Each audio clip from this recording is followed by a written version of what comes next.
கலைமகள் matric மேல்நிலைப்பள்ளி NDA entry நீங்கள் போகும்போது உங்களுக்கு வந்துட்டு நீங்கள் வந்துட்டு இப்போ தான் 12th ஸ்டாண்டர்ட் முடிச்சுட்டு வந்திருக்கீங்க. லைஃப்பில் பற்றி நீங்கள் நிறைய விஷயங்கள் இன்னும் பார்க்கவே இல்லை. இன்னும் நீங்கள் காலேஜ்னால் என்னன்னே தெரியாது. ஸோ உங்கள்கிட்ட வந்து ரொம்ப டெக்னிக்கலான கொஸ்டின்ஸ் வந்துட்டு கேட்க மாட்டாங்க. நீங்கள் அந்த மாதிரி கொஸ்டின்ஸ் வந்துட்டு எதிர்பார்க்காதீங்க. உங்களுக்கு வந்துட்டு வர கொஸ்டின்ஸ் எப்படி இருக்குன்னா ஆல் ஓவர் இந்தியாவிலேருந்து வருவாங்க.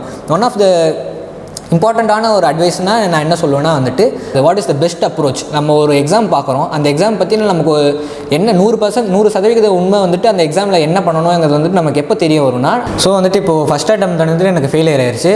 அடுத்தது வந்துட்டு இப்போ எனக்கு போர்டு எக்ஸாம்ஸும் முடிஞ்சிருக்கு. இன்னொரு 2 months போர்டு எக்ஸாமோட ரிசல்ட்டும் வர நிலமையில தான் இருந்துச்சு. ஸோ இப்போது எனக்கு அடுத்த ஸ்டெப் வந்துட்டு காலேஜ் போடுறதா இல்லை இதுக்காக உட்கார்றதா அந்த ஒரு டைலமா இருந்துகிட்டே தான் இருந்துச்சு.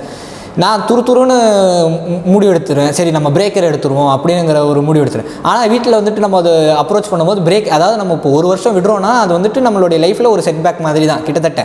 அதாவது இப்போது நமக்கு என்ன இருந்தாலும் காலேஜ் சேரும்போது நம்ம ஒரு வயசு பெரியவங்களாக ஆயிடுவோம், நம்மளுடைய இயர் வந்துட்டு குறையுது. ஸோ இது நான் வீட்டில் சொல்லும் போது வந்துட்டு ரொம்ப ஒரு சர்ப்ரைசிங்கான விஷயம் என்னென்னா, நம்ம வந்துட்டு இது சொல்லும் போது அப்போ உனக்கு ஃப்ரீ டைமே இல்லையா, உனக்கு டிஸ்ட்ராக்ஷன்ஸே இல்லையாங்கிற ஒரு பெரிய கேள்வி. எல்லாருக்குமே வந்துட்டு டிஸ்ட்ராக்ஷன்ஸ் இருக்க தான் செய்யும்.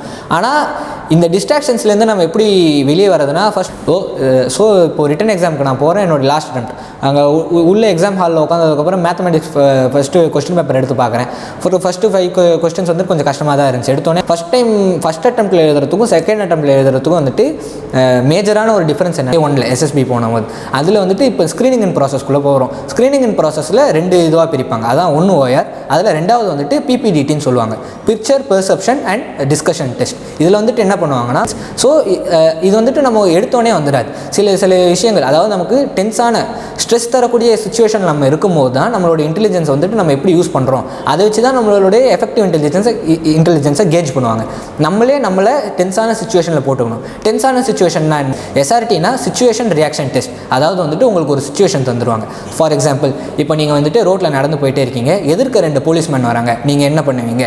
இப்படி ஒரு கொஸ்டின் மார்க் போட்டு என்னென்ன பண்ணணும், எப்பப்போ வரணும், என்ன டைமிங்ஸு, டு த மினிட், நீங்கள் அடுத்த நிமிஷத்துக்கு நீங்கள் என்ன பண்ணணுங்கிற வரைக்கும் உங்களுக்கு கிளியராக கொடுத்துருவாங்க. நீங்கள் எஸ்எஸ்பிக்குள்ளே போனதுக்கப்புறம் நீங்கள் பண்ண வேண்டிய முக்கியமான விஷயம் என்னென்னா, ஸோ எனக்கு 3வது நாள் அன்றைக்கி வந்துட்டு இன்டர்வியூ இருந்துச்சு. என் இன்டர்வியூவில் போனதுக்கப்புறம் கொஸ்டின்ஸ் வந்துட்டு எப்படி கேட்பாங்கன்னா, உங்களுக்கு இதை வந்துட்டு நீங்கள் யூஸ் பண்ணிக்கணும். ஏங்கிறது நான் சப்சிக்வெண்ட்டாக சொல்கிறேன். இப்போது கலைமகள் மெட்ரிக் மேல்நிலைப்பள்ளி காட்டுமன்னார் கோயில் யூத் பேப்பரின் இனிய வணக்கம். யூத் பேப்பர் நேயர்களுக்கு வணக்கம். என் பேர் வந்துட்டு பவானி சங்கர். எனக்கு வந்துட்டு இப்போ வயசு 18ஆகுது. நான் வந்துட்டு நேஷனல் டிஃபென்ஸ் அகாடமியில் ஏர்ஃபோர்ஸ் கேடட்டாக செலக்ட் ஆகியிருக்கேன். நான் பிறந்தது வளர்ந்தது எல்லாமே வந்துட்டு சென்னை தான். எங்கள் அப்பா வந்துட்டு ஒரு மேனேஜராக இருக்கார், ஸ்டெர்லிங் மியூசிக்கல்ஸுங்கிற ஒரு கம்பெனியில் மேனேஜராக இருக்கார். அம்மா வந்துட்டு ஹவுஸ் ஒய்ஃப். எனக்கு சின்ன வயசுலேருந்தே வந்துட்டு ஏவியேஷன் மேலே ஒரு இன்ட்ரெஸ்ட் இருந்துச்சு, ஃப்ளையிங் மேலெல்லாம் வந்துட்டு இன்ட்ரெஸ்ட் இருந்துச்சு. மிலிட்ரி ஏவியேஷன் தெரிய வந்ததுக்கப்புறம் வந்துட்டு முதல்ல எனக்கு மிலிட்ரி ஏவியேஷன்னே எனக்கு நான் வந்துட்டு இந்த ஆஃப்கேட் பற்றிலாம் வந்துட்டு நான் ரிசர்ச் பண்ணும்போது நான் 11th ஸ்டாண்டர்டில் இருந்தேன். ஸோ 11th ஸ்டாண்டர்ட் ஸ்டார்டிங்கில் இருந்தேன். இது ஆஃப்கேட் பற்றி நான் ரிசர்ச் பண்ணதுக்கு இன்னும் கொஞ்சம் உள்ளே அதை பற்றி இறங்கி ரிசர்ச் பண்ணும்போது தான் என்டிஏன்னு ஒரு எக்ஸாம் இருக்கிறதுங்கிறது தெரிய வந்துச்சு. அதாவது வந்துட்டு இப்போது ஆஃப்கேட்டுங்கிறத நம்ம எழுதுறது எப்போனா வந்துட்டு நம்ம காலேஜ் முடிச்சதுக்கப்புறம் ஆஃப்கேட் எழுதுவோம். என்டிஏங்கிறது வந்துட்டு நம்ம 12th ஸ்டாண்டர்ட் முடிச்சதுக்கப்புறமே வந்துட்டு நம்ம என்டிஏங்கிறது வந்துட்டு லிட்டரலாக காலேஜ் மாதிரி, ஆக்சுவலாக ஒரு காலேஜ் மாதிரி. ஸோ 12th முடிச்சதுக்கப்புறமே நீங்கள் மிலிட்ரி காலேஜ்குள்ளே போகிற மாதிரி இருக்கும்.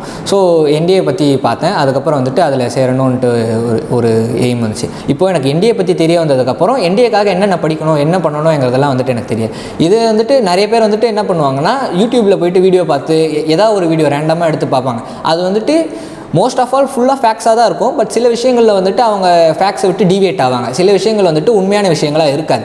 இதெல்லாம் வந்துட்டு நம்ம எப்படி அவாய்ட் பண்ணுறது, what is the best approach. நம்ம ஒரு எக்ஸாம் பார்க்குறோம், அந்த எக்ஸாம் பற்றின நமக்கு என்ன 100% உண்மை வந்துட்டு அந்த எக்ஸாமில் என்ன பண்ணணுங்கிறது வந்துட்டு நமக்கு எப்போ தெரிய வரும்னா, இப்போது என்டிஏன்னு எடுத்துக்கணும்னா அது யூபிஎஸ்சி போர்டு வந்துட்டு கண்டக்ட் பண்ணுது. ஸோ யூபிஎஸ்சி வெப்சைட்குள்ளே போயிட்டு கவர்மெண்ட் நோட்டிஃபிகேஷனை பார்க்கணும். அவனே வந்துட்டு கிளியராக கொடுத்துருவான் என்னென்ன சப்ஜெக்ட்ஸ்லாம் வந்துட்டு கேட்குறாங்க, என்ன மாதிரிலாம் பேப்பர் அமையுது, கட் ஆஃப் என்ன, யூஸ்வலாக வந்துட்டு எத்தனை பேர் பாஸ் பண்ணுறாங்க, அந்த ஒரு மெரிட் லிஸ்ட் எல்லாமே வந்துட்டு அந்த கவர்மெண்ட் அந்த வெப்சைட்குள்ளே இருக்கும். ஸோ இது நான் ஏன் சொல்கிறேன்னா, நம்ம வந்துட்டு ஃபுல்லாக யூடியூப்லேயே போயிட்டு எல்லாத்தையுமே தெரிஞ்சுக்கணுங்கிறத விட அதுவும் பண்ணலாம்.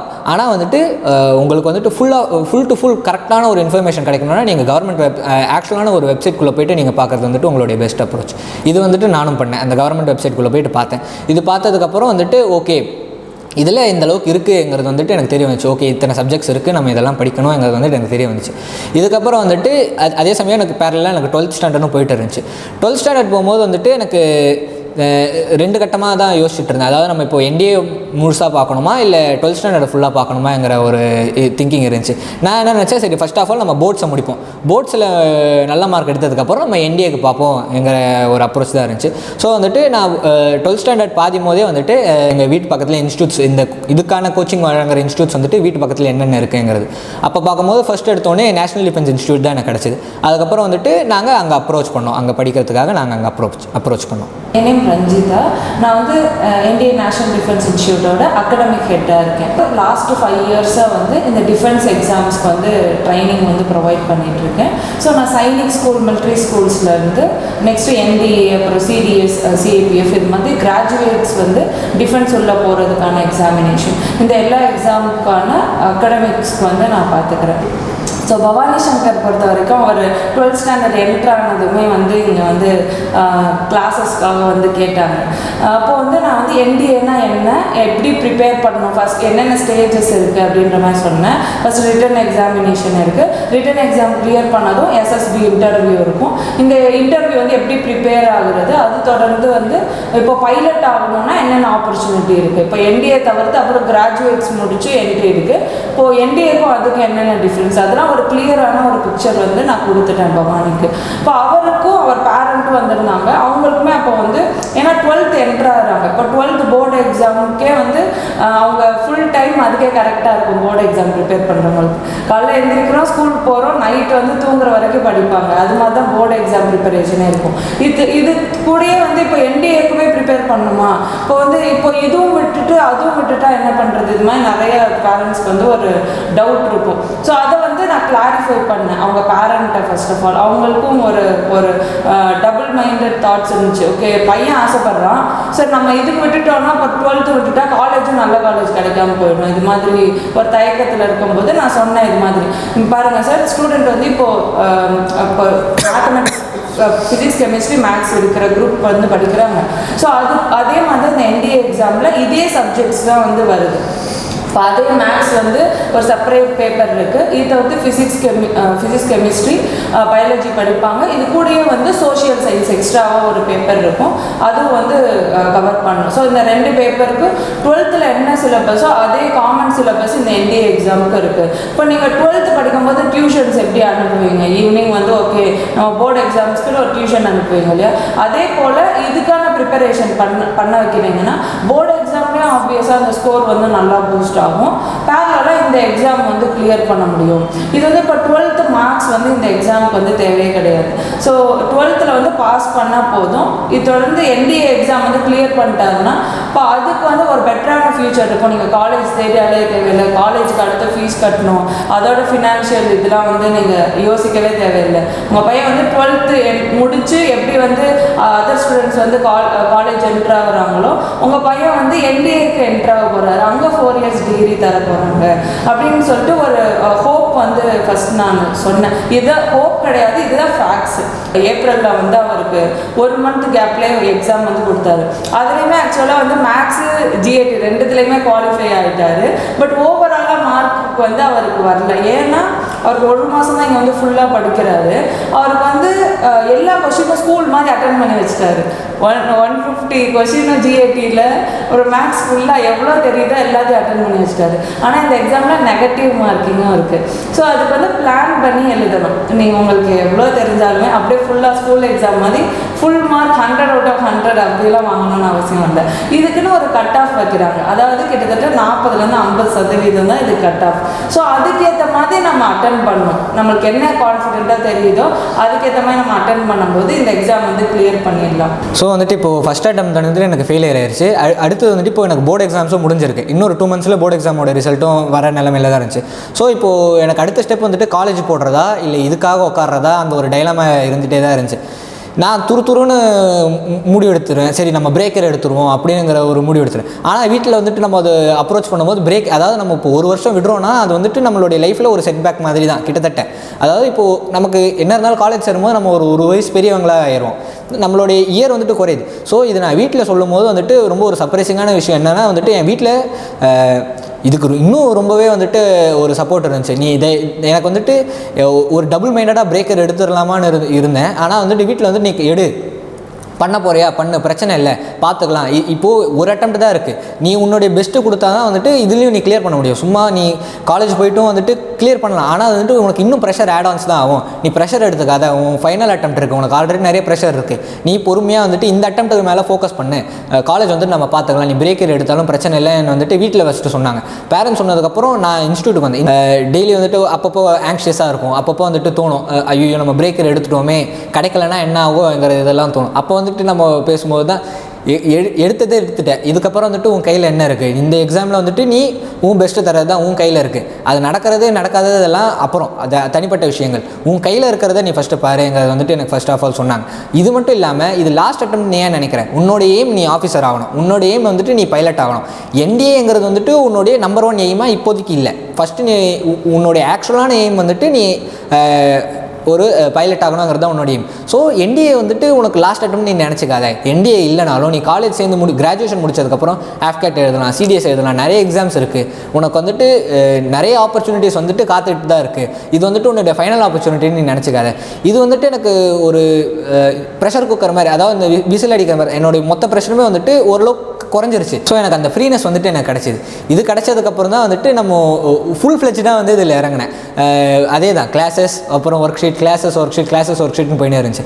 நம்ம வந்துட்டு இது சொல்லும் போது அப்போ உனக்கு ஃப்ரீ டைமே இல்லையா, உனக்கு டிஸ்ட்ராக்ஷன்ஸே இல்லையாங்கிற ஒரு பெரிய கேள்வி. எல்லாருக்குமே வந்துட்டு டிஸ்ட்ராக்ஷன்ஸ் இருக்க தான் செய்யும். ஆனால் இந்த டிஸ்ட்ராக்ஷன்ஸ்லேருந்து நம்ம எப்படி வெளியே வரதுன்னா, ஃபர்ஸ்ட் ஆஃப் ஆல் எனக்கு வந்துட்டு என்ன ஆச்சுன்னா, எனக்கு கில்ட், அதுதான் வந்துட்டு எனக்கு டிஸ்ட்ராக்ஷன்லேருந்து ஃபர்ஸ்ட் ஆஃப் ஆல் எனக்கு வெளியே கொண்டு வந்தது.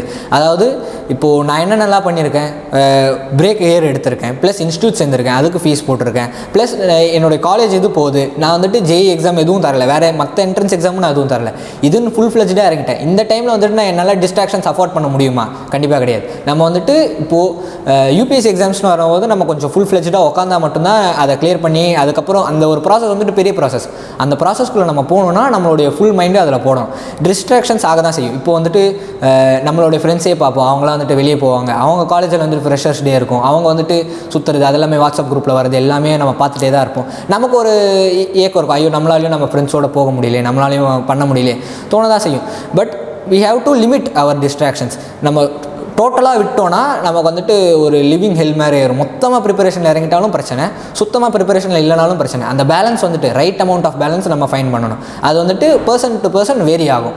எனக்கு வந்துட்டு இப்போது எனக்கு வந்துட்டு என்னோடய சப்ஜெக்ட்ஸ்லாம் இன்ட்ரெஸ்டிங்காக தோணுச்சு, அதனால் என்னால் இன்னும் கொஞ்சம் ஹார்ஸ் வந்துட்டு ப்ரிப்பரேஷனில் போட முடிஞ்சுது. அப்போது என் டிஸ்ட்ராக்ஷன்ஸ் இன்னும் எனக்கு குறைஞ்சிது. அதனால் நான் டோட்டலாக விட்டேன், ஃப்ரெண்ட்ஸோடு போகவே இல்லையா அப்படியும் கிடையாது. என் ஃப்ரெண்ட்ஸோடையும் வீக்கெண்ட்ஸில் போகிறது, ஃப்ரெண்ட்ஸோட ஒரு 2 to 3 weeks ஒன்ஸ் அந்த மாதிரி மீட் பண்ணிகிட்டே தான் இருந்தேன், ஃப்ரெண்ட்ஸோடையும் போயிட்டே தான் இருந்தேன். இதுவும் எனக்கு அமைஞ்சது. ஸோ டிஸ்ட்ராக்ஷன்ஸ்னு வரும்போது எல்லாருக்குமே இருக்க தான் செய்யும். ஆனால் நம்ம டிஸ்ட்ராக்ஷன்ஸ்லேருந்து எப்படி வெளியே வரோங்கிறது நம்ம கையில் தான் இருக்குது. நம்மளுடைய கிரேட்டர் கோல் என்ன, நம்மளுடைய மெயின் இம்பார்ட்டன்ஸ் என்ன, சின்ன சின்ன விஷயம் ஏதாவது ஒரு சில விஷயங்கள் நம்ம சாக்ரிஃபைஸ் பண்ணால் தான் நம்மளுடைய பெரிய விஷயங்கள் வந்துட்டு நம்மளால் அடைய முடியும். அதே தான் அது வந்துட்டு எனக்கு வீட்லேயும் சொன்னாங்க, இன்ஸ்டியூட்டில் சொன்னாங்க, எனக்குமே தோணுச்சு. இது இந்தளவுக்கு நமக்கு ஒருத்தங்க எஃபர்ட் எடுத்து நமக்கு போடுறாங்க, டீச்சர்ஸ் நமக்கு இந்தளவுக்கு எஃபர்ட் எடுத்து போடுறாங்க, பேரண்ட்ஸ் வந்துட்டு நமக்கு இவ்வளோ சப்போர்ட்டிவாக இருக்காங்க. அப்போனா நம்ம கையில் ரெஸ்பான்சிபிலிட்டி இன்க்ரீஸ் ஆகுது. இந்த ரெஸ்பான்சிபிலிட்டி நமக்கு இன்க்ரீஸ் ஆகும்போது நம்ம அதுக்கேற்ற ஒர்க்கு நம்ம போட்டு தான் ஆகணும். இதுதான் வந்துட்டு எனக்கு டிஸ்ட்ராக்ஷன்ஸ்லேருந்து எனக்கு வெளியே வர உதவுன ஒரு மெயினான ஃபேக்டர். இவர் வந்து 12th ஸ்டாண்டர்ட் என்ட்ரு ஆகும்போது போர்டு எக்ஸாம் கூடயே தான் வந்து இந்த ஏப்ரல் எக்ஸாம்ஸ்க்கு வந்து அப்ளை பண்ண வச்சோம். நாங்கள் தான் அப்ளை பண்ண சொன்னோம். ஈவன் தான் போர்டு எக்ஸாம் இருந்தாலுமே போர்டு எக்ஸாம் மார்ச்சில் முடியுதுன்னா ஏப்ரலில் இவர் எக்ஸாம் கொடுக்கும்போது டைம் நாங்கள் ஃபுல்லாக ப்ரிப்பேர் ஆகலையே, ஏன் வந்து ஏப்ரல் எக்ஸாம் கொடுக்கணும் அப்படின்னு சொல்லும்போது நாங்கள் சொன்னோம் ஒரு எக்ஸாம் எக்ஸ்பீரியன்ஸ் இருக்கணும். ஸோ வந்து ஃபஸ்ட் டைம் வந்து கொடுக்கும்போது அவர் சொன்ன மாதிரி எக்ஸாமுக்கான அந்த பயம் இருக்கும். ஸோ கொடுக்கும்போது இவ்வளோ பேர் வந்திருக்காங்களே, புது ஒரு இடத்துல போய் எக்ஸாம் எழுதும்போது அந்த டைம் எப்படி மேனேஜ் பண்ணுறது இதெல்லாம் தெரியாமல் இருக்கும் ஃபஸ்ட் அட்டெம்ப்டில். ஸோ அதனால் ஒரு அட்டெம்ப்ட் போய் ப்ரிப்பரேஷன் எப்படி பண்ணியிருந்தாலும் அதை வச்சு ஃபஸ்ட் அட்டெம்ப்ட் கொடுத்துருங்க. ஸோ நெக்ஸ்ட் அட்டெம்ப்ட் வந்து நம்ம ப்ரிப்பேர் ஆகும்போது ஃபுல்லாக வந்து ப்ரிப்பேர் ஆகிக்கலாம் அப்படின்னு சொல்லி தான் கன்வின்ஸ் பண்ணி எக்ஸாம் அப்ளை பண்ண வச்சு அனுப்பிட்டோம். இப்போ எக்ஸாம் போய் எழுதிட்டு இது மாதிரி ஃபேவரபுளாக அவருக்கு ரிசல்ட் வரல ஃபஸ்ட் அட்டெம்ப்டில். அப்போ வந்து அவர் நல்ல கேப்பபிளான கேண்டிடேட் தான், ஹார்ட் ஒர்க் பண்ணக்கூடிய கேண்டிடேட் தான். அப்போ அவரோட கொஷின் பேப்பர் எடுத்து நம்ம பார்க்கும்போது அவர் வந்து எல்லா கொஷினும் அட்டன் பண்ணி வச்சுருந்தாரு. ஏன் இதை அட்டன் பண்ணீங்கன்னு கேட்கும்போது, மேம் இது நான் கெஸ் பண்ணேன், இது இது எனக்கு தெரியல, ஆனால் வந்து ஓகே அப்படின்னு அட்டன் பண்ணிட்டேன் அப்படின்ற மாதிரி. இப்போது ஜிஏடி பேப்பரில் 150 கொஷின் இருக்குன்னா கிட்டத்தட்ட மேக்ஸிமம் வந்து அட்டன் பண்ணி வச்சுட்டாரு. அப்படி வந்து அட்டன் பண்ணக்கூடாது காம்படிட்டிவ் எக்ஸாமுக்கு. அது வந்து அந்த டைமில் அவருக்கு தெரியல. சரி, எக்ஸாம் முடிச்சுட்டு வந்ததும் அவர் கொஷின் பேப்பர் எடுத்து நாங்கள் அனலைஸ் பண்ணும்போது எந்தெந்த சப்ஜெக்ட் இவருக்கு நல்லா வருது, எதுலாம் வந்து அவர் கொஞ்சம் வீக்காக இருக்காரு, எதில் அவருக்கு இம்ப்ரூவ் ஆகிக்கணும் அப்படின்றதெல்லாம் நாங்கள் கொஞ்சம் அனலைஸ் பண்ணி, இவருக்கு மட்டும் இல்லை எல்லா ஸ்டூடெண்ட்டுக்கும் நாங்கள் அது மாதிரி அனலைஸ் பண்ணி வச்சுப்போம். அதுபோக வந்து எவ்ரி டெஸ்ட் வரும்போது அந்த ஸ்டூடெண்ட்டையும் அதை கன்ஃபர்ம் பண்ணிவிடுவோம். இப்போ பாருங்கள், உங்களுக்கு வந்து படிக்கும்போது இந்த சப்ஜெக்ட்லாம் ஈஸியாக இருக்குது, கஷ்டமாக இருக்குது நீங்கள் ஃபீல் பண்ணுறீங்க. ஆனால் மார்க் வரும்போது எந்த சப்ஜெக்ட் உங்களுக்கு மார்க் கொடுக்குதோ அதில் தான் நீங்கள் நிறைய ஃபோக்கஸ் பண்ணணும். அதுலேருந்து ஒரு கொஷின் கூட விட்டுறக்கூடாது. எது வந்து உங்களுக்கு கம்மியாக ஸ்கோர் ஆக வைக்குதோ இப்போ அதில் வந்து இப்போ ப்ரீவியஸ் இயர் கொஷின் பேப்பர்லாம் பார்க்கும்போது எந்த கொஷினில் வந்து எந்த பர்டிகுலர் டாபிக் வந்து ரிப்பீட்டடாக கொஷின் கேட்டுகிட்டே இருக்கான், ஸோ அதெல்லாம் நம்ம ஃபோக்கஸ்டாக வச்சுக்கணும். அதுலேருந்து கொஷின்ஸ்லாம் விடக்கூடாது அப்படின்ற மாதிரி ட்ரைன் பண்ணணும். ஓகேங்களா? இது வந்து லைக் ஒரு எப்படி சொல்கிறது, ஒரு கமிட்மெண்ட் மாதிரி எடுத்துக்கணும். இப்போ டே 1 எப்படி ப்ரிப்பரேஷன் ஸ்டார்ட் பண்ணுறாங்களோ அதே மாதிரி த்ரூ த ப்ராசஸ் வந்து இவர் இருந்தார்.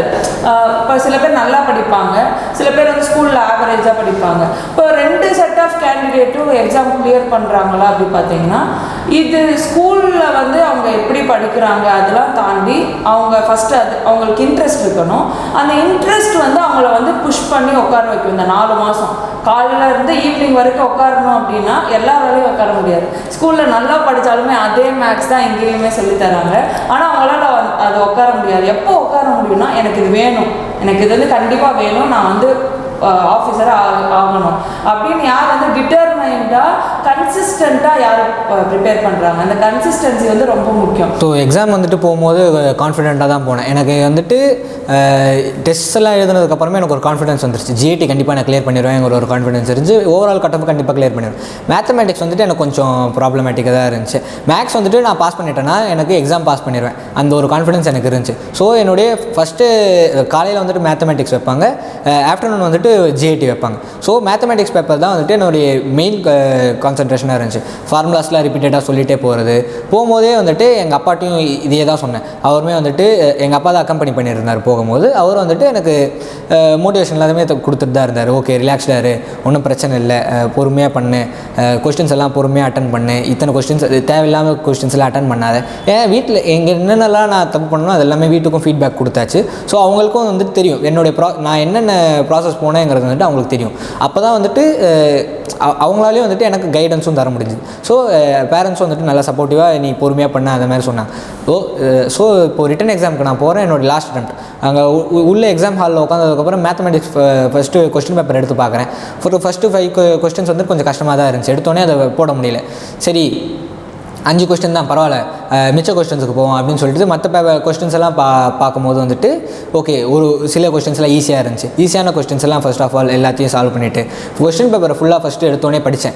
எந்தெந்த கொஸ்டின்ஸ்லாம் என்ன மாதிரி கொஸ்டின்ஸ்லாம் கேட்டிருக்காங்க, எந்தெந்த ஏரியாஸ்லேருந்து கேட்டிருக்காங்க, எதெல்லாம் வந்துட்டு எனக்கு தெரிஞ்ச ஏரியாஸ், எந்தெந்த கொஸ்டின்ஸ்லாம் வந்துட்டு நான் அட்டன் பண்ணலாம், எந்தெந்த கொஸ்டின்ஸ்லாம் வந்துட்டு நான் அவாய்ட் பண்ணலாம், இது எல்லாத்தையுமே வந்துட்டு ஃபஸ்ட் ஆஃப் ஆல் கொஸ்டின் பேப்பரை ஃபுல்லாக ஒரு கோ த்ரூ பண்ணிட்டேன். இதுக்கப்புறம் வந்துட்டு இதுக்கு ஒரு 5 to 10 minutes தான் ஆகும். இது முடிச்சதுக்கப்புறம் பேப்பர் அட்டன் பண்ணேன்.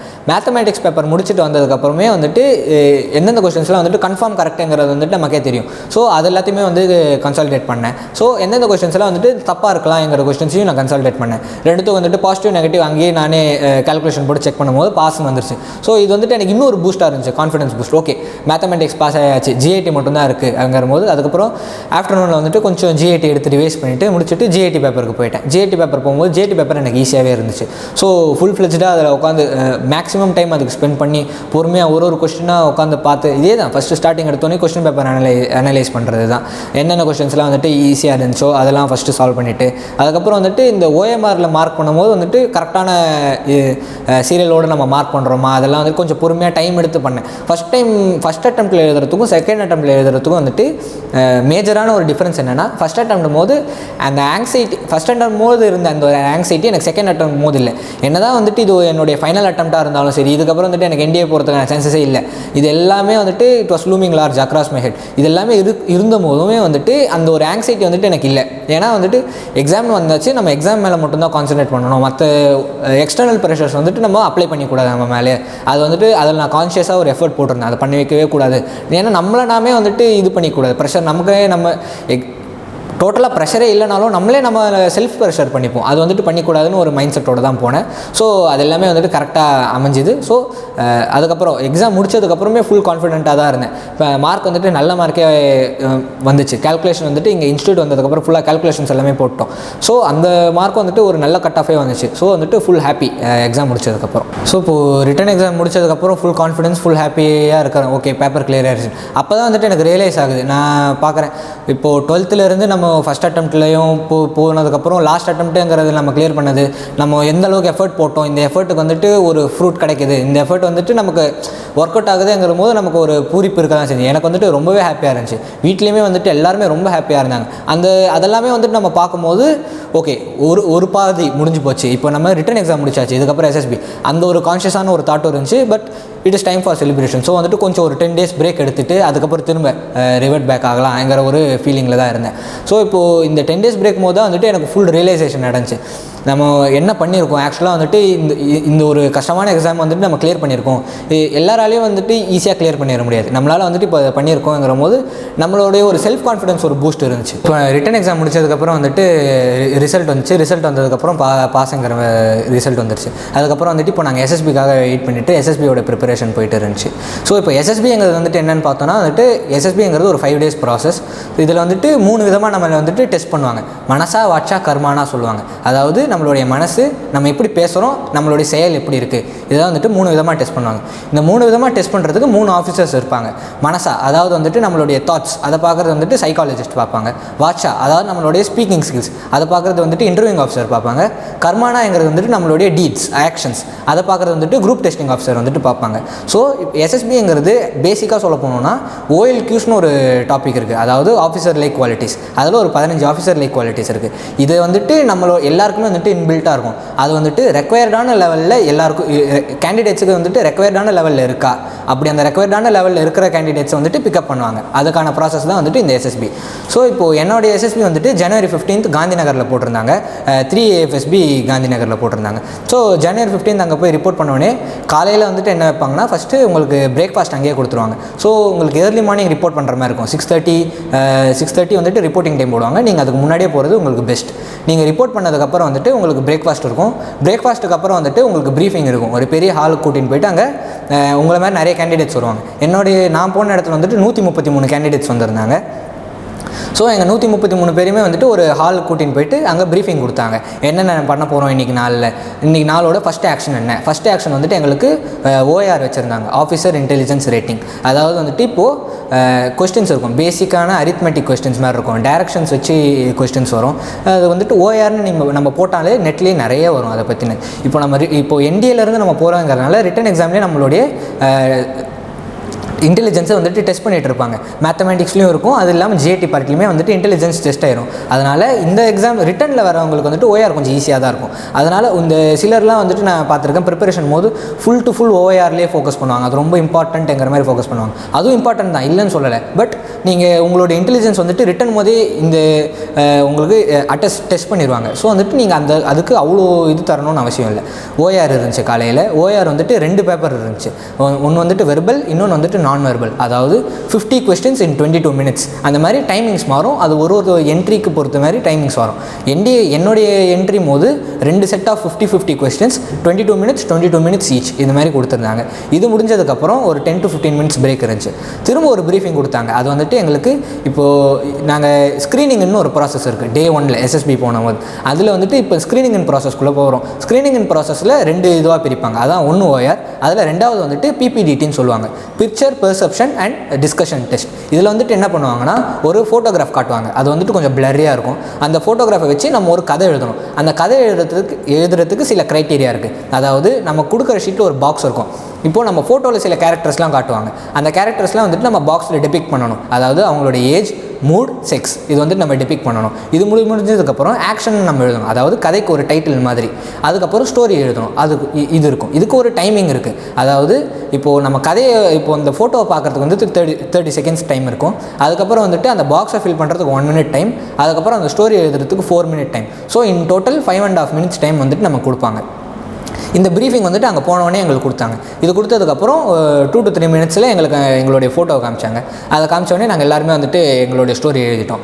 எழுதி முடிச்சதுக்கப்புறம் எங்களை வந்துட்டு ஒரு ஹாலுக்கு ஷிஃப்ட் பண்ணாங்க. குரூப் டெஸ்டிங் ஹால்னு சொல்லிட்டு ஒரு இடத்துக்கு ஷிஃப்ட் பண்ணாங்க. அங்கே ஷிஃப்ட் பண்ணோடனே எங்களுக்கு குரூப் டிஸ்கஷன் நடந்துச்சு. அதாவது யூ ஷேப்பில் எங்கள் எல்லாருமே உட்கார வச்சுட்டு குரூப் டிஸ்கஷன் பண்ண வச்சாங்க. ஃபஸ்ட்டு இந்த குரூப் டிஸ்கஷனுக்கு முன்னாடி வந்துட்டு நரேஷன் ஒரு பார்ட் இருக்குது. அதாவது இப்போ என்னுடைய குரூப்பில் வந்துட்டு 14 பேர் இருந்தாங்க. இந்த 14 பேருக்கும் ஒரு நிமிஷம் டைம் இருக்குது. அவங்க வந்துட்டு அவங்க எழுதின ஸ்டோரியை ஷார்ட் அண்ட் கிறிஸ்பாக சொல்லணும். இங்கிலீஷில் தான் சொல்லணும். Full to full medium of speaking வந்துட்டு இங்கிலீஷ் தான். உங்கள் எஸ்எஸ்பிக்கு போகிறீங்கன்னா நீங்கள் வந்துட்டு சில விஷயங்கள் வந்துட்டு ரொம்ப ஃபோக்கஸ் பண்ணணும். அதில் one of the most important thing வந்துட்டு இங்கிலீஷ் தான். உங்களோட இங்கிலீஷ் ஸ்பீக்கிங் ஸ்கில்ஸ் வந்துட்டு முடிஞ்ச வரை இம்ப்ரூவ் பண்ணுங்கள். இங்கிலீஷ் வராமல் வந்துட்டு பாஸ் பண்ண முடியுமானா முடியும்.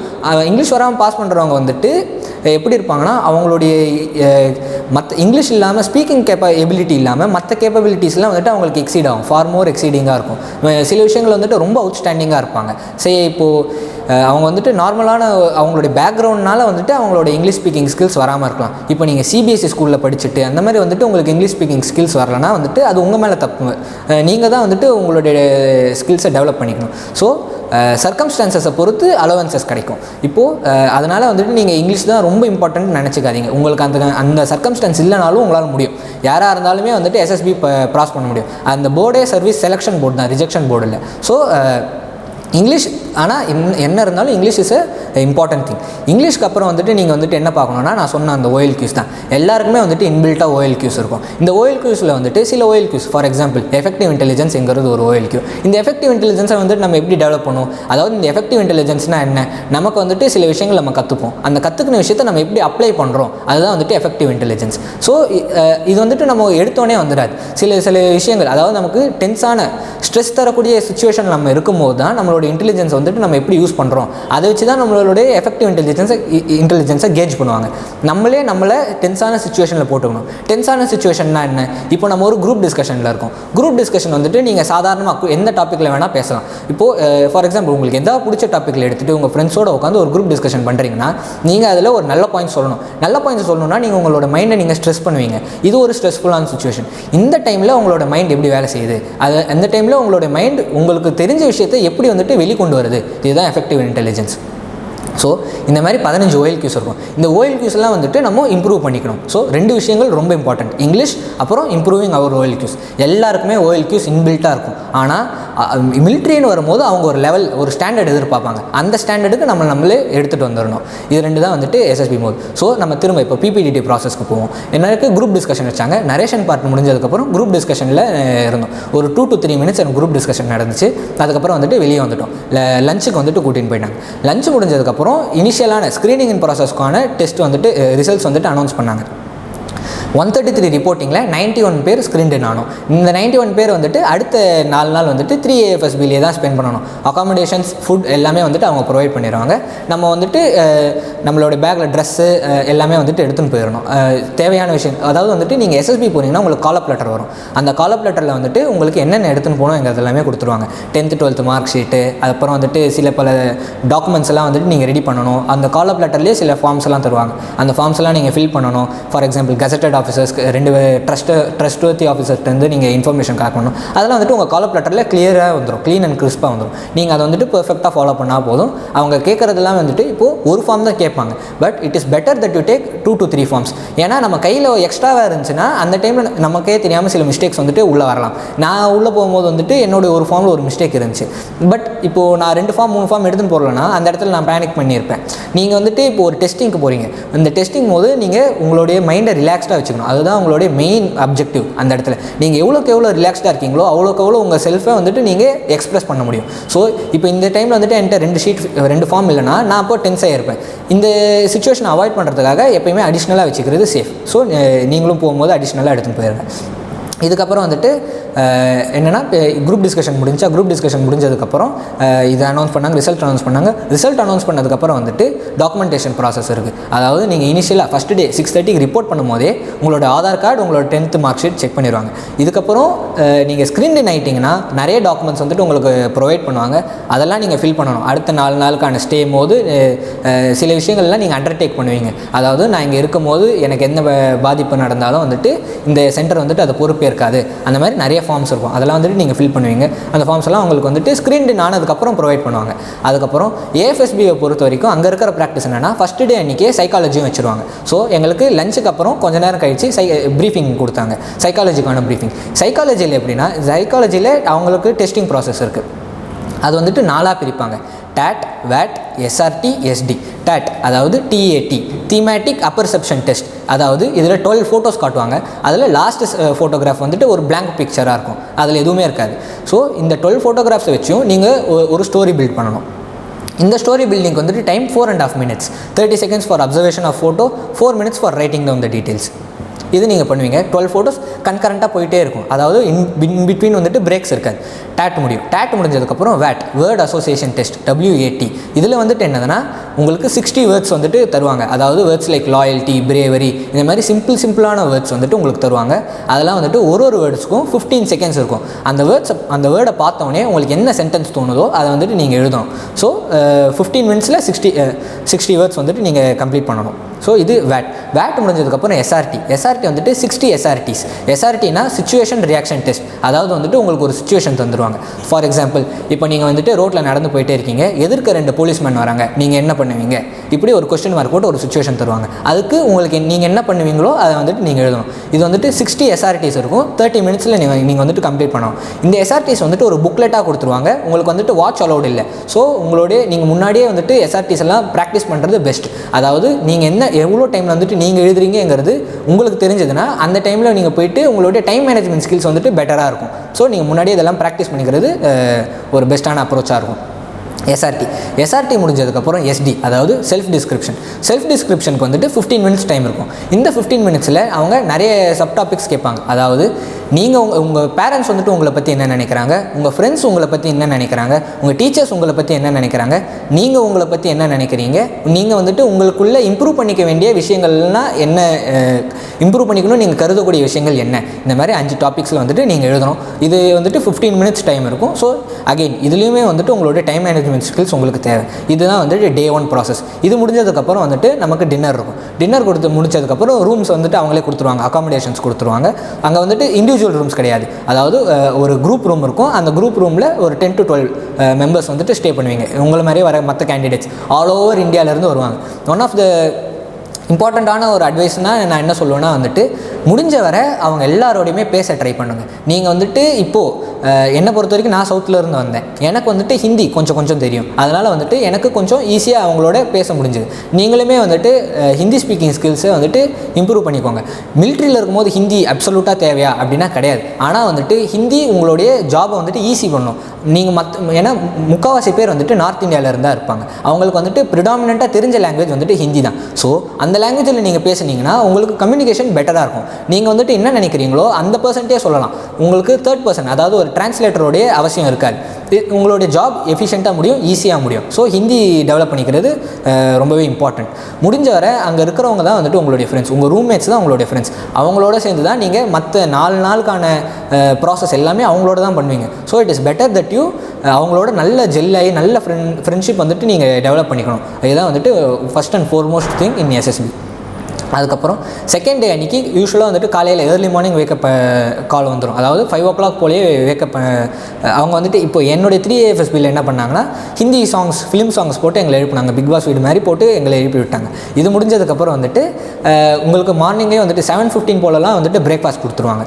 கொடுத்து முடிச்சதுக்கப்புறம் செகண்ட் டே அன்றைக்கி உங்களுக்கு வந்துட்டு முந்தின நாள் நைட்டே ஷெடியூல்லாம் சொல்லிடுவாங்க. அடுத்தடுத்த நாள் யார் யாருக்கு என்னென்ன இருக்குது. அதாவது நான் சொல்லியிருந்தேன்ல மனசா வாச்சா கர்மானா. இப்போது வந்துட்டு எனக்கு மனசா முடிஞ்சு போச்சு, அதாவது சைக்காலஜி முடிஞ்சு போச்சு. அடுத்து வாட்சா அண்ட் கர்மானா, அதாவது இன்டர்வியூ அண்ட் GTO, இது 2 தான் வந்துட்டு இப்போ மிச்சம் இருக்குது. இதெல்லாம் வந்துட்டு கேண்டிடேட்ஸ் இருக்கிற எல்லா கேண்டிடேட்ஸுக்கும் இன்னைக்கு வந்துட்டு இது பண்ணுறாங்கங்கிற ஒரு ஸ்கெடியூல் வந்துட்டு உங்களுக்கு ஃபஸ்ட் டே அன்றைக்கி நைட்டே சொல்லிடுவாங்க. அடுத்த நாள்லாம் வந்துட்டு அங்கே நோட்டீஸ் போர்டில் அதை ஒரு பேப்பராக பிரிண்ட் அவுட் எடுத்து ஒட்டவும் செஞ்சுருவாங்க. ஸோ அந்த ஸ்கெடியூல் படி பார்க்கும்போது எனக்கு 2வது நாள் வந்துட்டு ஃப்ரீ. அங்கே ஃப்ரீ டே, அதாவது எனக்கு எந்த ஒரு ஆக்டிவிட்டியுமே கிடையாது. SSBக்குள்ளேயே வந்துட்டு கேம்ஸ் ரூம் இருக்குது, ப்ளஸ் நிறைய அம்யூனிட்டிஸ் அண்ட் ஃபெசிலிட்டிஸ் வந்து கிடைக்கும். அதாவது ஜிம், இப்போ கிரிக்கெட் கோர்ட், அதாவது ஃபுட்பால் கோர்ட், வாலிபால் கோர்ட், இது எல்லாமே அங்கே உள்ளேயே இருக்கும். ப்ளஸ் அது இல்லாமல் கேம்ஸ் ரூம்னு இருக்கும். அந்த கேம்ஸ் ரூமில் கேரம், செஸ், டேபிள் டென்னிஸ், இந்த மாதிரி நிறைய விஷயங்கள் இருக்கும். இதெல்லாம் வந்துட்டு நீங்கள் உங்களுடைய ஃப்ரீ டே போது நீங்கள் இதெல்லாம் எக்ஸ்ப்ளோர் பண்ணுறது ஒரு இம்பார்ட்டண்ட்டான விஷயம். ப்ளஸ் இது இல்லாமல் மோட்டிவேஷன் ரூம், லைப்ரரி, இது எல்லாமே இருக்கும். உங்களுக்கு வந்துட்டு நிறைய ஃபெசிலிட்டிஸ் உள்ளே கிடைக்கும். இந்த ஃபெசிலிட்டிஸ் எல்லாமே நீங்கள் யூஸ் பண்ணிங்கன்னா தான் உங்களுக்கு இதை வந்துட்டு நீங்கள் யூஸ் பண்ணிக்கணும். ஏங்கிறது நான் சப்சிக்வெண்ட்டாக சொல்கிறேன்.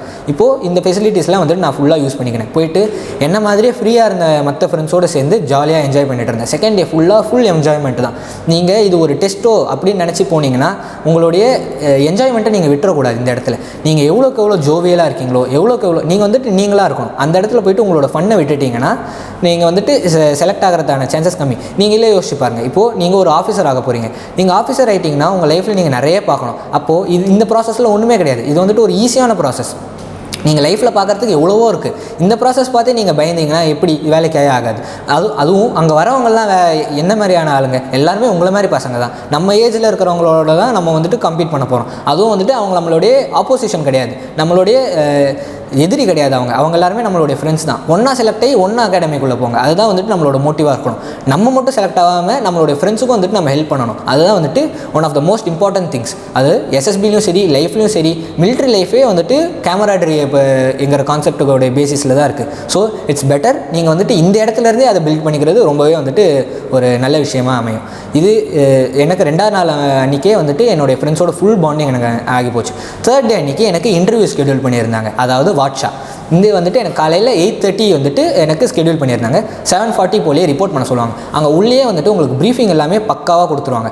என்னென்ன பண்ணணும், எப்பப்போ வரணும், என்ன டைமிங்ஸு, டு த மினிட் நீங்கள் அடுத்த நிமிஷத்துக்கு நீங்கள் என்ன பண்ணணுங்கிற வரைக்கும் உங்களுக்கு கிளியராக கொடுத்துருவாங்க. நீங்கள் எஸ்எஸ்பிக்குள்ளே போனதுக்கப்புறம் நீங்கள் பண்ண வேண்டிய முக்கியமான விஷயம் என்னென்னா அவங்க என்ன சொல்கிறாங்களோ அதை காது கொடுத்து கேட்குறது. ப்ளஸ் எஸ்எஸ்பிக்குள்ளே போனதுக்கப்புறம் இந்த லாண்ட்ரி அதெல்லாமே அவங்க ப்ரொவைட் பண்ணிடுவாங்க. இந்த மாதிரி விஷயத்துக்கெலாம் வந்துட்டு நீங்கள் உங்களுடைய டைம் அண்ட் எனர்ஜியை ஸ்பெண்ட் பண்ண வேண்டிய அவசியம் அங்கே இருக்காது. ஏன்னா நீங்கள் அங்கே போகிறது வந்துட்டு உங்களுடைய டெஸ்டிங் ப்ராசஸ் மட்டும்தான். அந்த டெஸ்ட்டில் நீங்கள் பெர்ஃபார்ம் பண்ணுறது மட்டும்தான் உங்களுடைய sole purpose of being there. மிச்சம் எல்லாத்தையுமே அவங்களே டேக் கேர் பண்ணிடுவாங்க.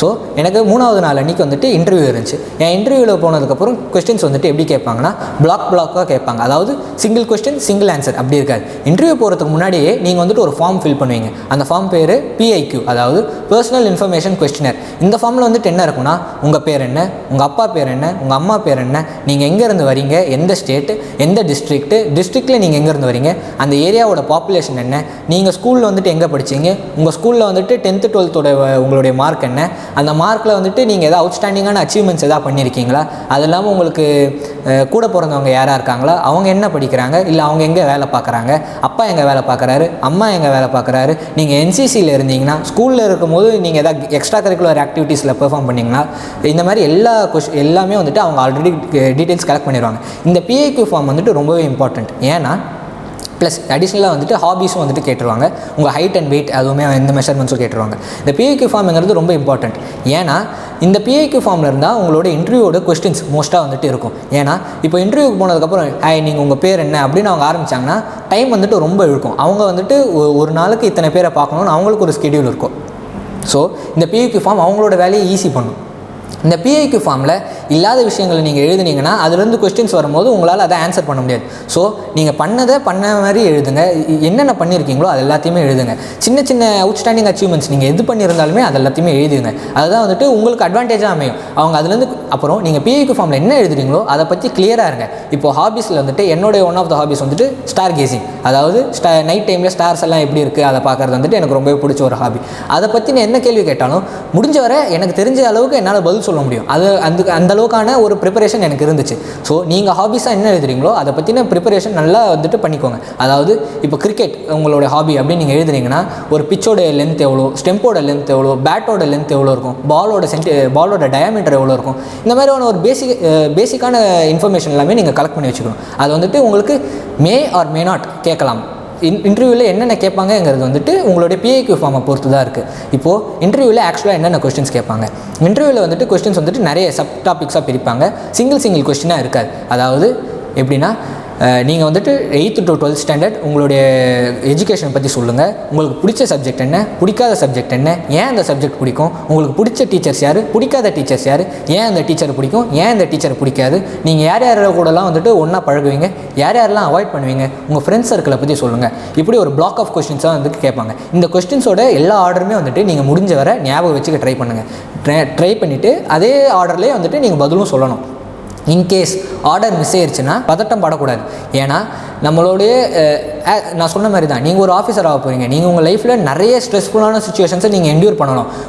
ஒரு கொஸ்டின் மிஸ் பண்ணதுக்கு வந்துட்டு நீங்கள் வந்துட்டு கொஞ்சம் பயந்து இல்லை தடுமாறினாலோ வந்துட்டு அது வந்துட்டு உங்களுக்கு அந்த ஒரு ஆஃபீஸர் மாதிரியான ஒரு பிஹேவியர் அது கிடையாது. அதனால் இந்த சின்ன மிஸ்டேக்கெலாம் வந்துட்டு நீங்கள் பயப்படக்கூடாது. உங்களோட எனர்ஜி வந்துட்டு எப்பயுமே ஒரு ஹையில் தான் மெயின்டைன் பண்ணணும். அதுதான் மோஸ்ட் இம்பார்ட்டன்ட் திங். முடிஞ்ச வரை ரொம்ப ஜோவியாக இருங்க, ரொம்ப ஹாப்பியாக, ரொம்ப நேச்சுரலாக இருங்க. அதுதான் வந்துட்டு ஒரு ஆஃபீஸர் லைக் குவாலிட்டி சொல்லப்போனால். ஸோ ஏதாவது முடிஞ்ச வரை அந்த ஆர்டரை வந்துட்டு மைண்டில் வச்சுக்கோங்க. மிஸ் ஆனால் அவங்கள்ட்ட ரெக்வஸ்ட் பண்ணுங்கள். Sir, I am sorry sir, I may have missed some questions, is it possible for you to repeat them. இந்த மாதிரி ரொம்ப ஒரு ஜென்டில்மேன்லி வேல நீங்கள் ரெக்வஸ்ட் பண்ணிங்கன்னா அதுக்கப்புறம் அவங்க சொல்லுவாங்க, நீங்கள் அந்த கொஸ்டினுக்கு ஆன்சர் பண்ணலாம். இந்த மாதிரி நிறைய பிளாக்காக கேட்பாங்க. ஃபஸ்ட்டு வந்துட்டு இப்போது ஃபேமிலி, என்னுடைய எஜுகேஷன் பற்றி கேட்டாங்க. அடுத்து மேபி ஃபேமிலி பற்றி கேட்கலாம். உங்கள் அப்பா எங்கே வேலை பார்க்குறாரு, அவங்களுக்கு வந்துட்டு எவ்வளோ சம்பளம் வரும், உனக்கு பாக்கெட் மணி வருமா, அந்த சம்பளத்துலேருந்து பாக்கெட் மணி வந்தால் நீ எப்படி வந்துட்டு அதை ஸ்பெண்ட் பண்ணுவேன், உங்கள் அம்மா வந்துட்டு என்ன வேலை பார்க்குறாங்க, உங்கள் அம்மாவுக்கும் உனக்கும் இருக்கிற பாண்டிங் எப்படி, உங்கள் அப்பாவுக்கும் உனக்கும் இருக்கிற பாண்டிங் எப்படி, உங்கள் சிப்ளிங்ஸ்க்கும் உனக்கும் இருக்கிற பாண்டிங் எப்படி, உனக்கு வந்துட்டு எதாவது பிரச்சனை வந்துச்சுன்னா யார் அப்ரோச் பண்ணுவேன், அப்பாவை அப்ரோச் பண்ணுவியா, அம்மாவை அப்ரோச் பண்ணுவியா, அப்படி அப்ரோச் பண்ணுறேன்னா எதுக்கு நீ அவங்கள அப்ரோச் பண்ணுற, இந்த பிரச்சனை போது நீ ஏன் அப்பாவை அப்ரோச் பண்ணுற, இந்த பிரச்சனை போது நீ ஏன் அம்மாவை அப்ரோச் பண்ணுற, இந்த மாதிரி கொஸ்டின்ஸ். அதாவது வந்துட்டு என்டிஏ என்ட்ரி நீங்கள் போகும்போது உங்களுக்கு வந்துட்டு நீங்கள் வந்துட்டு இப்போ தான் 12th ஸ்டாண்டர்ட் முடிச்சுட்டு வந்திருக்கீங்க. லைஃப்பில் பற்றி நீங்கள் நிறைய விஷயங்கள் இன்னும் பார்க்கவே இல்லை. இன்னும் நீங்கள் காலேஜ்னால் என்னன்னே தெரியாது. ஸோ உங்கள்கிட்ட வந்து ரொம்ப டெக்னிக்கலான கொஸ்டின்ஸ் வந்துட்டு கேட்க மாட்டாங்க. நீங்கள் அந்த மாதிரி கொஸ்டின்ஸ் வந்துட்டு எதிர்பார்க்காதீங்க. உங்களுக்கு வந்துட்டு வர கொஸ்டின்ஸ் எப்படி இருக்குன்னா, மோஸ்ட் ஆஃப் ஆல் உங்களை சுற்றி தான் இருக்கும். நீங்கள் உங்களுடைய பிஹேவியர், மற்றவங்கக்கிட்ட உங்களோட பிஹேவியர் எப்படி இருக்குது, நீங்கள் வந்துட்டு என்ன மாதிரியான ஒரு பர்சன்ங்கிறது தான் வந்துட்டு அவங்க மோஸ்ட் இம்பார்ட்டண்ட்டாக பார்ப்பாங்க. நீங்கள் வந்துட்டு சொல்கிற எல்லாமே உண்மையாக இருக்கா, நீங்கள் வந்துட்டு உண்மையிலேயே நீங்கள் வந்துட்டு உங்கள் ஃப்ரெண்ட்ஸோடு நீங்கள் எவ்வளோ க்ளோஸாக இருக்கீங்க, உங்கள் பேரண்ட்ஸோடு நீங்கள் எவ்வளோ க்ளோஸாக இருக்கீங்க. ஏன்னா நாளைக்கு உங்கள் சர்வீஸ் போது இதெல்லாம் ரிஃப்ளெக்ட் ஆகும். உங்கள் பேரண்ட்ஸோடு நீங்கள் எவ்வளோ க்ளோஸாக இருக்கீங்களோ அதை விட க்ளோஸாக உங்களுடைய யூனிட்டோடு நீங்கள் இருப்பீங்க. ஏன்னா நீங்கள் தோத்தாலும் ஜெயிச்சாலும் சரி, கீழே விழுந்தாலும் எந்த ரகடாக்குள்ளே போனாலுமே வந்துட்டு நீங்கள் உங்கள் யூனிட்டோட தான் பண்ணுவீங்க. அவங்க தான் வந்துட்டு உங்களுடைய கித்தன் கின் மாதிரி உள்ள. ஸோ நீங்கள் இங்கே வந்துட்டு அந்த க்ளோஸ்னஸ் வந்துட்டு உங்களுக்கு இருக்கா, அதெல்லாம் வந்துட்டு டெஸ்ட் பண்ணுறதுக்கு தான் இந்த மாதிரி கொஸ்டின்ஸ் வந்துட்டு கேட்பாங்க.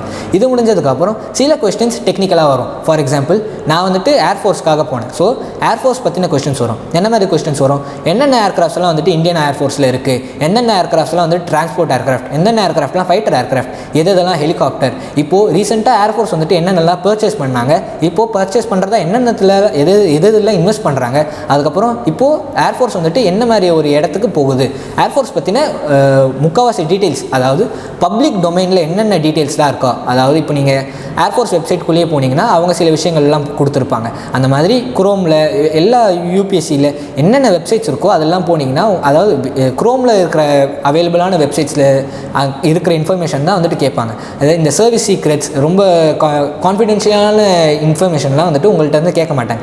ஏன்னா அது உங்களுக்கு தெரியறதுக்கான வாய்ப்பு கிடையாது. ஸோ உங்கள்கிட்ட ஒரு கொஸ்டின் கேட்குறாங்கன்னா அது வந்துட்டு பப்ளிக் டொமைனில் இருக்கிற கொஸ்டினாக தான் இருக்கும்.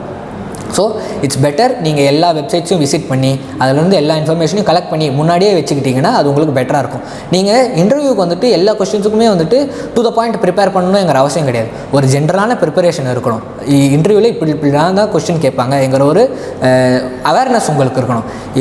நீங்கள் வந்துட்டு என்ன எதிர்பார்க்கலாம்ங்கிறது வந்துட்டு உங்களுக்கு தெரிஞ்சிருக்கணும். நீங்கள் அதுக்கு ஃபுல்லாகவே ப்ரிப்பேர் பண்ணிட்டு போனீங்கன்னா நீங்கள் சொல்லும் போது ஆர்டிஃபிஷியலாக இருக்கும். அது வந்துட்டு நீங்கள் வந்துட்டு உங்களோட கேரக்டரை வந்துட்டு நீங்கள் மாடிஃபை பண்ணுற மாதிரி வரும். அது மட்டும் நீங்கள் பண்ணிடவே கூடாது. எவ்வளோக்கு எவ்வளோ நீங்கள் நேச்சுரலாக இருக்கீங்களோ அவ்வளோக்கு எவ்வளோ நீங்கள் செலக்ட் ஆகிறதுக்கான சான்சஸ் இன்க்ரீஸ் ஆகும். ஸோ டெக்னிக்கல் கொஸ்டின்ஸும் இருக்கும். டெக்னிக்கல் கொஸ்டின்ஸ் முடிஞ்சதுக்கப்புறம் லாஸ்ட்டாக ஒரு செட் இருக்கும். அதாவது என்ன மாதிரி இருக்குன்னா, இந்த செட் வந்துட்டு ஓகே பவானி சங்கர், அதாவது இப்போ என் இன்டர்வியூவில் கேட்டதை வந்துட்டு நான் சொல்கிறேன். உங்களோட அட்வான்டேஜஸாக நீங்கள் என்ன நினைக்கிறீங்க, உங்கள் டிஸ்அட்வான்டேஜஸாக நீங்கள் என்ன நினைக்கிறீங்க, எந்தெந்த விஷயத்துலலாம் வந்துட்டு நீங்கள் இம்ப்ரூவ் பண்ணிக்கணும்னு நினைக்கிறீங்க, இந்த மாதிரி ஒரு செட் இருக்கும். அதெல்லாம் வந்துட்டு நீங்கள் சொல்லணும். இது முடிஞ்சதுக்கப்புறம் இன்டர்வியூ முடிஞ்சதுக்கப்புறம் அதாவது இது 3rd டேயில் போயிட்டுருக்கு.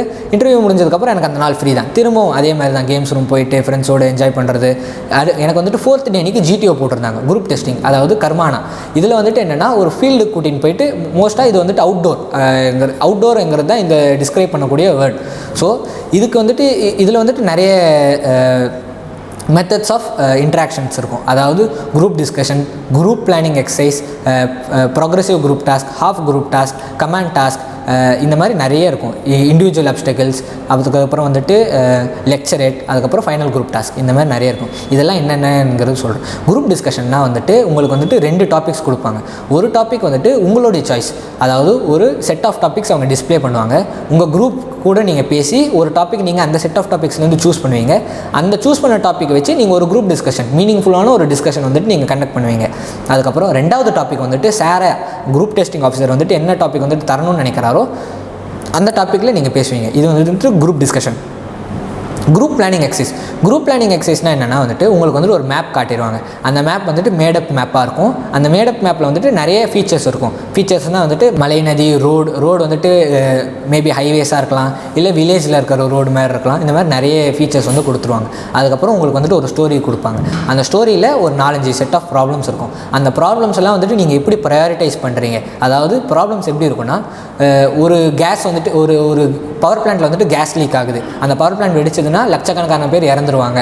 இப்படி ஒரு ப்ராப்ளம் இருக்கும். இன்னொரு ப்ராப்ளம் வந்துட்டு என்ன இருக்குன்னா, ஒரு சின்ன பையனுக்கு காலில் வந்துட்டு ஸ்ராய்ப்புகள் விழுந்துருச்சு. இந்த மாதிரி 2 ப்ராப்ளம் இருக்கும். இப்போது இதை நீங்கள் எப்படி ப்ரையாரிட்டைஸ் பண்ணுவீங்க? எது ரொம்ப முக்கியமான ப்ராப்ளம்? கேஸ் பிளான்ட் வெடிக்கிறது தான் வந்துட்டு ரொம்ப முக்கியமான ப்ராப்ளம். அந்த சின்ன பையங்கிறது வந்துட்டு அவ்வளோ சீரியஸான ப்ராப்ளம் கிடையாது. இந்த ப்ரையாரிட்டைஸ் வந்து நீங்கள் கரெக்டாக பண்ணுறீங்களா? இதை வந்துட்டு உங்களுடைய ஒரு ப்ராப்ளம் உங்களுக்கு வரும்போது நீங்கள் அதை எப்படி அணுகுறீங்கிறத பார்க்குறதுக்கு தான் இந்த குரூப் பிளானிங் எக்ஸசைஸ்.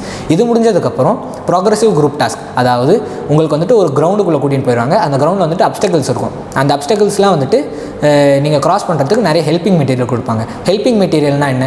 பல்லி, ஃபட்டா, லோடு அப்படி சொல்லுவாங்க. அதாவது ஒரு பிளாங்க் மாதிரி ஒன்று கொடுப்பாங்க, அதுக்கப்புறம் ஒரு கம்பம் ஒன்று கொடுப்பாங்க, அதுக்கப்புறம் ஒரு லோடு ஒன்று கொடுப்பாங்க. அதாவது ஒரு 2 kgக்கு ஒரு பக்கெட் மாதிரி ஒன்று கொடுப்பாங்க. அது இல்லாமல் கயிறு கொடுத்துருவாங்க. இதெல்லாம் வச்சு நீங்கள் பிரிட்ஜ் பண்ணணும். அதாவது இதுக்கு சில ரூல்ஸ் எல்லாம் இருக்குது. Progressive group task, half group task, final group task, இதெல்லாமே வந்துட்டு கிட்டத்தட்ட ஒரே மாதிரி தான். கமாண்ட் டாஸ்க் இதெல்லாம் வந்துட்டு ஏன் ஆக்சுவலாக பண்ணுறாங்கன்னா, ஒரு குரூப்பில் நீங்கள் வந்துட்டு எப்படி பிஹேவ் பண்ணுறீங்க. நீங்கள் தனியாக இப்போது சைக்காலஜியும் வந்துட்டு நீங்கள் தனியாக தான் எழுதியிருப்பீங்க, இன்டர்வியூவும் நீங்கள் தனியாக தான் பேசுகிறீங்க. ஆனால் ஒரு குரூப்புன்னு வரும்போது நீங்கள் மற்ற பசங்களோட, அதாவது மற்ற கம்பேனியன்ஸோடு வந்துட்டு நீங்கள் எப்படி வந்துட்டு பெர்ஃபார்ம் பண்ணுறீங்க. அந்த ப்ரெஷரான சுச்சுவேஷனில் உங்களால் மற்றவங்களுடைய சஜஷன்ஸை ஏற்றுக்க முடியுதா, மற்றவங்களுக்கு உங்களோட சஜஷன்ஸை கொடுக்க முடியுதா, அதாவது உங்களால் ஒரு குரூப்பில் நல்லா வேலை செய்ய முடியுதாங்கிறத பார்க்குறதுக்கு தான் இது வந்துட்டு நீங்கள் தனித்தனியாக பார்க்கும்போது ஒரு டாஸ்க்குக்கும் ஒரு அப்ஜெக்டிவ் இருக்கும். இப்போ கமாண்ட் டாஸ்க்னால் வந்துட்டு நீங்கள் வந்துட்டு ஒரு கேப்டன், உங்களுக்கு கீழே, அதாவது நீங்கள் வந்துட்டு ஒரு கமாண்டர், உங்கள் கமாண்டர் கீழே நீங்கள் 2 சபார்டினேட்ஸ் கொடுப்பீங்க. அந்த 2 சபார்டினேட்ஸை வச்சு உங்களுக்கு ஒரு அப்டக்கிள் கொடுப்பாங்க. அந்த அப்டக்கிளை நீங்கள் கிராஸ் பண்ணுவீங்க. இந்த கமாண்ட் டாஸ்கோட அப்ஜெக்டிவ் என்ன? உங்களால் உங்களுடைய கீழே இருக்கிறவங்கள உங்களால் லீட் பண்ண முடியுதா, நீங்கள் அவங்களை எப்படி ட்ரீட் பண்ணுறீங்க, ஒரு ஹியூமனான வேலை நீங்கள் அவங்கள ட்ரீட் பண்ணுறீங்களா எங்களை பார்க்குறதுக்கு தான் இந்த கமாண்ட் டாஸ்க். பட் டோட்டலாக ஓவராலாக நீங்கள் பார்த்தீங்கன்னா உங்கள் OLQஸோட டிஸ்பிளே தான் இந்த SSB. So OLQs is the top important, ரொம்ப இம்பார்ட்டண்ட்டான விஷயம் உங்கள் OLQs தான். எல்லாத்துலேயுமே ஒரு ஆக்ஷன்லையுமே வந்துட்டு உங்களுடைய 15 OLQவில் ஏதாவது ஒரு செட் ஆஃப் OLQs டிஸ்பிளே ஆகும். அந்த எந்தெந்த OLQஸ்லாம் டிஸ்பிளே ஆகுதோ அதை வந்துட்டு முடிஞ்ச வரை மேக்ஸிமமான நல்ல வகையில் அதை நீங்கள் டிஸ்பிளே பண்ணணும். அதுதான் உங்களுடைய அப்ஜெக்டிவாக இருக்கணும். ஸோ 4th டே இப்படி தான் போச்சு. 4th டே முடிஞ்சதுக்கப்புறம் 5th டே கான்ஃபரன்ஸ். நான் வந்துட்டு இந்த கேம்ஸ் ரூம் இதெல்லாம் வந்துட்டு நீங்கள் போகணும், அது வந்துட்டு ஒரு அட்வான்டேஜ். ஏன் வந்துட்டு பின்னாடி சொல்கிறேன்னு சொல்லியிருந்தால கான்ஃபரன்ஸ் மோட் தான் அந்த அட்வான்டேஜ். கான்ஃபரன்ஸ் மோட் என்னென்னா, இப்போது கான்ஃபரன்ஸ் வந்துட்டு ஏன் வைக்கிறாங்கன்னா, இப்போது இந்த 3 டெஸ்டிங் நடந்துருச்சு. அதாவது மனசா வச்சா கர்மானா முடிஞ்சு போச்சு. ஒரு பர்சனை அசஸ் பண்ணிட்டாங்க. பண்ணதுக்கப்புறம் மேபி அந்த ஆஃபீஸர்ஸுக்கு சில டவுட் இருக்கலாம். எனக்கு வந்துட்டு இந்த கேண்டிடேட்டை இந்த ஏரியாலே வந்துட்டு எனக்கு இன்னும் கொஞ்சம் இவனை பற்றி நான் தெரிஞ்சுக்க விரும்புகிறேன். அந்த மாதிரி இருந்துச்சுன்னா கான்ஃபரன்ஸுங்கிறது ஒரு லாஸ்ட் ஆப்பர்ச்சுனிட்டி அந்த கேண்டிடேட்டை டெஸ்ட் பண்ணுறதுக்காக. கான்ஃபரன்ஸ் போது ஒரு 20 ஆஃபீஸர்ஸ் வந்துட்டு அவங்களோட யூனிஃபார்மில் உட்காந்துட்டு இருப்பாங்க, யூ ஷேப்பில். நீங்கள் வந்துட்டு நடுவில் போயிட்டு உட்காந்து பேசுவீங்க. எந்த ஆஃபீஸர் உங்கள்கிட்ட பேசுகிறாங்களோ அந்த ஆஃபீஸரை மட்டும்தான் நீங்கள் பார்த்து பதில் சொல்லணும். அதுதான் உங்களுடைய ரெக்வயர்டு ஆட்டிடியூட், இன் கான்ஃபரன்ஸ் இது இருக்கட்டும். ஸோ இந்த கான்ஃபரன்ஸ் நடத்துகிறது வந்துட்டு மேபி உங்களுடைய last chance of probing, last chance of checking, உங்களை இப்போ அசஸ் பண்ணுறதுக்கு கடைசி வாய்ப்பு இதுதான். இப்போது இந்த கான்ஃபரன்ஸ் போது மேபி கொஸ்டின்ஸ் வரலாம். எப்படி கொஸ்டின்ஸ் வரலாம்? நீங்கள் வந்துட்டு ஸ்டே பண்ணது உங்களுடைய ஸ்டே நல்லா இருந்துச்சா, சாப்பாடு நல்லா இருந்துச்சா, உங்கள் இந்த மெஸ்ஸுக்கு வந்துட்டு நீங்கள் எதாவது சஜஷன் சொல்கிறீங்களா, இந்த மொத்த எஸ்எஸ்பிக்கு நீங்கள் எதாவது சஜஷன்ஸ் சொல்கிறீங்களா, இந்த மாதிரி கொஸ்டின்ஸ் வரலாம். சில கேசஸில் வந்துட்டு எப்படி வரும்னா, நீங்கள் எஸ்எஸ்பியில் வந்துட்டு விசிட் பண்ண ஏரியாலாம் என்னென்ன அப்படின்னு கேட்பாங்க.